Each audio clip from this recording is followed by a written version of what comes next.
ready. Tak payah pun nak main. Hai guys, sekarang baru pukul berapa lah? 6.30 macam tu lah aku bangun. So kita solat subuh. Lepas tu kalau ajar sikit kita nak pergi jogging. Kalau tak jogging pun tengoklah apa boleh buat sekarang. Selama ini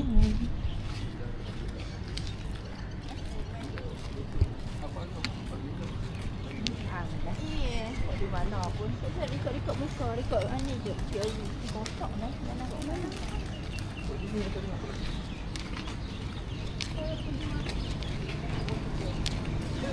adik tu nak pergi mak-mak tu.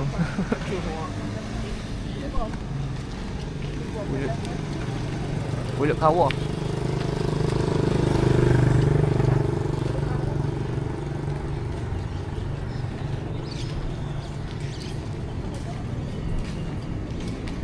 Special table.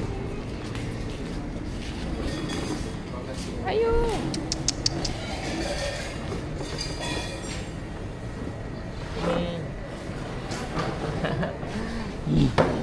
Ada roti pisang. Mau lah sana ke apa?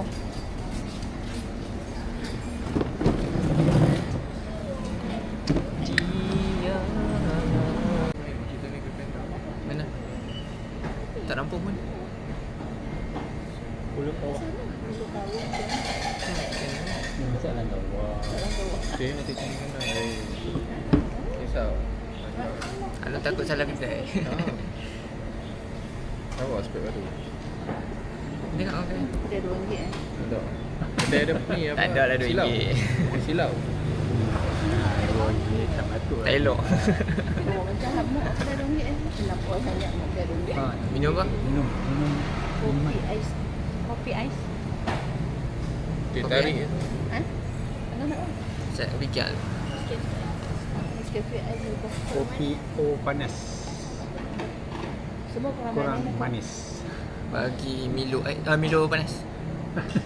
Milo O kosong. Tak mau gula. Oh, kosong tu panas.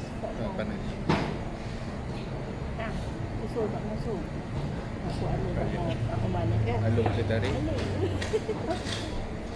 Cukup. Kurang satu. Apa ya? Berapa? Sebut balik. Kopi ais, teh tarik, kopi O panas, Milo panas kosong. Nescafe ais. Ah.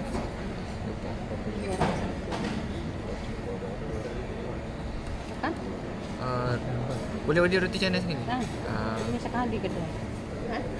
Kalau ada sikit. Roti canai. Nak makan roti canai? Roti canai. Pisang. Satu-satu. RM2. Satu-satu.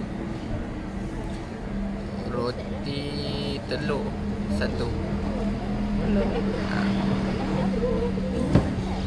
Okey. Roti kosong 2. Kosong dah belah.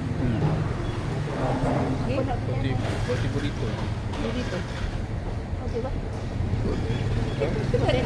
Burrito. Ada? Kata macam mana? Roti kahwin. Burrito tu. Albuna burrito. Pisang 2 set. Okey. Telur 1, kosong Ya. double. Okey. Burrito 1, kawin 1. Okey. Kalau nasi lemak pinggan Okey. boleh sana. Okey. Dia ada tolak kambing. Aku nak nasi lemak satu. Tolak kambing. Lepas tu Agak Ada bisa. ayam. Kita mau tengok.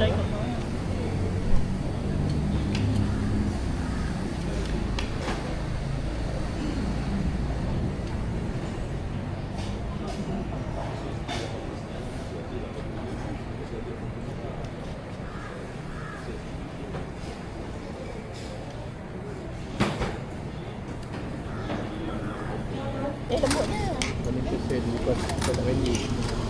Tak payah pun nak main. Hei, tangan baju. Sekejap.